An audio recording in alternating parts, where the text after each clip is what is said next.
Okay, so basically if I do this, the upside down with the multiverse and maybe the calamity. Hi! Yeah, this is not, weird at all. We'll get to that in a minute. Hey, this is, Retro Care Reviews doing a quick, was supposed to be a quick recommendation, went from being a full review to a oops, all Critters news because, yeah, in case you can tell, I've, got a lot of nice Critical Role gear, and yeah, I've fallen in love with Campaign 3. I'm not even kidding. This is actually a decent campaign for starters. But the reason why I'm here doing this and discussing a completely different D&D campaign is because a new season of Stranger Things is about to drop. First half of the final season, and more or less, whether you all like to admit it or not when it comes to the show, it did open up a lot of people into Dungeons and Dragons in one way or another. Yes, through terminology for basic monster of the week kind of stuff, kind of like Buffy. But again, I like the show and I like Critical Role thanks to Stranger Things. It's a weird way to like victory lap both these franchises, but yeah, what's there to say about that show? I will tell you when that drops later in the year when the second half drops for a full season review. I probably will do a non-spoilers review for the first half when that drops later this weekend. So again, keep your I guess eyes peeled on that as far as my shitty subscription fee goes. Anyway, that being said, what's there to say about 7 voice actors who really love to play Dungeons and Dragons for 3 campaigns in a row over the course of 7 years? Yeah, nothing as like poetry and stuff like that. Yeah, again, also, obviously, I'm going to be doing my quick review of both episodes of Obi-Wan also later this weekend. Yeah, this is a very stacked weekend for decent content for once. So, in between the Eye of the Storm, that is going to be that double review overload, which it probably is looking to be. Yeah, I got to do one bit of minor news, which was supposed to be minor, then turn into, well, this.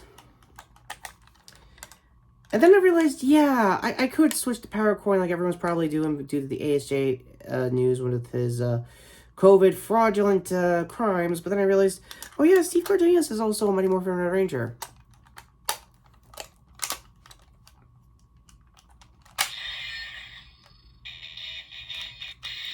Gotta love the Power Rangers fandom in weird moments of crisis like this, and yeah, we don't talk about All Force Red.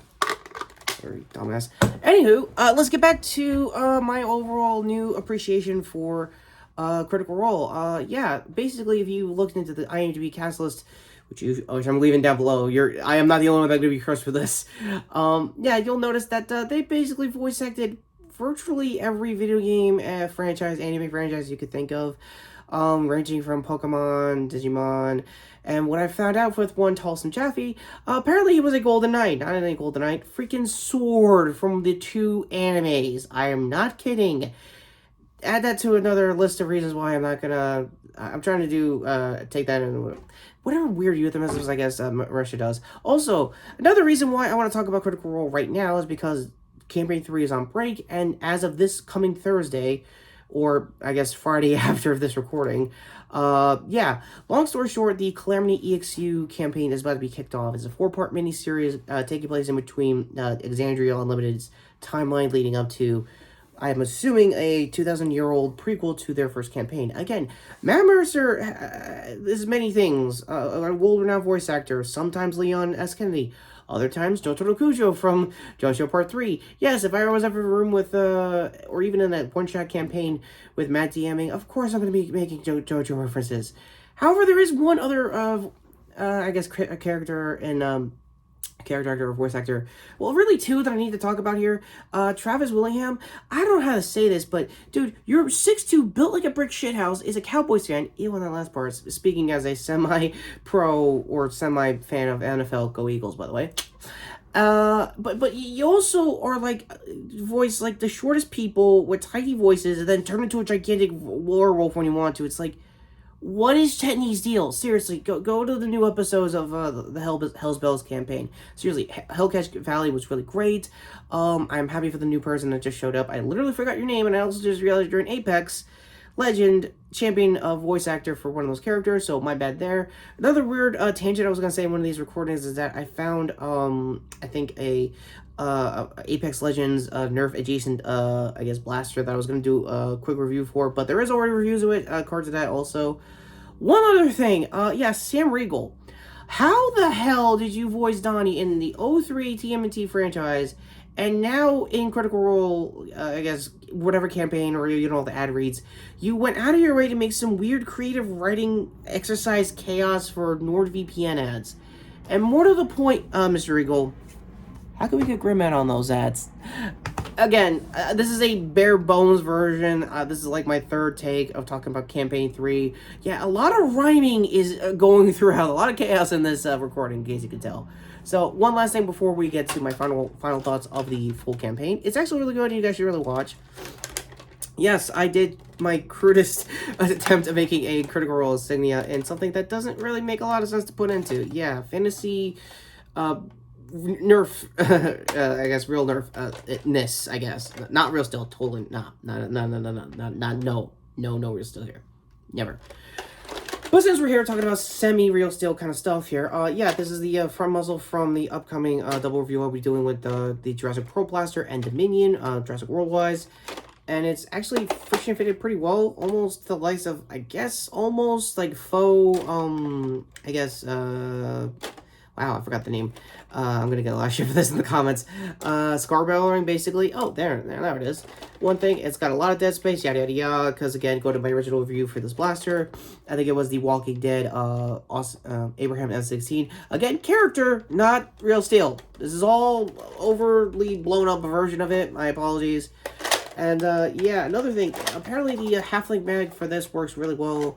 Again, I'm just turning this into a what if I could just make real nerf stuff with Critical Role lore edition. So let me get back to on topic with my overall thoughts of the Hellspells campaign. More specifically, Hellcatch Valley, episode 24 of said campaign. It was really cool. Captain Xander's was very weird, very Tommy Wiseau energy. It was really cool. I really love that. I hope there's more of that going down the road for one-off characters that Matt will definitely be writing more of, because of course he will. Of fucking course he will. So again, that all being said, I understand that I am very still new to this, down to even wearing merch. Again, this is only Vox Machina merch.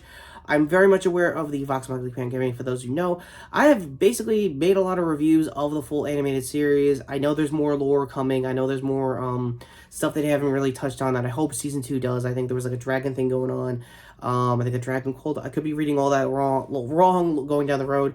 Also, Joe Leonard definitely needs to show up for his portrayal. That has been nothing but legend for what I've been hearing so far about Campaign 1. Another thing of the campaigns that I haven't watched was, like I said, most of the one-shot campaigns, and obviously most of Alexandria Limited until now. But another thing that has been eluded me that I really want to get back into is most of the Mighty Nine campaign. I know Lore Keeper Danny Carr is mostly, I guess, they're person at the 1s and 2s for the Critical Role blog, and is actually doing a lot of animated retellings of Mighty Nine's lore. So again, if I have time in the cards, I'll definitely check out the playlist, because I think they dedicated that to most of Campaign 2's lore. I think Danny does a great job explaining everything that is going on during that old campaign. And yeah, so with that all being said, I am Richard Reviews, your newly designated critter into this franchise, fandom, however D&D life is being called. And end cards finally coming up if you've sat through all this chaos and madness that is me trying to explain Critical Role to people who have never watched it before. End cards coming up to my previous review here, which I believe, if I'm going to look into my own channel real quick, my apologies for the end card guidelines or whatever the hell it is these days. Oh yeah, it was my short for the Thor Love and Thunder official trailer. Speaking of, short playlist down here. Totally not trying to make real nerf Critical Role lore gear here to sub to my channel. Notification bell down below in case I want to talk more about Campaign 3, because like I said, everyone across the board are amazing. I haven't really touched on Marisha through Laura and even Ash. They all did great jobs as their characters. Holy freaking shit. I freaking love Longna, I guess that's who Marisha's playing. Apparently they found a weird way to bring somebody from Vox Machina, and it's not who you think it is.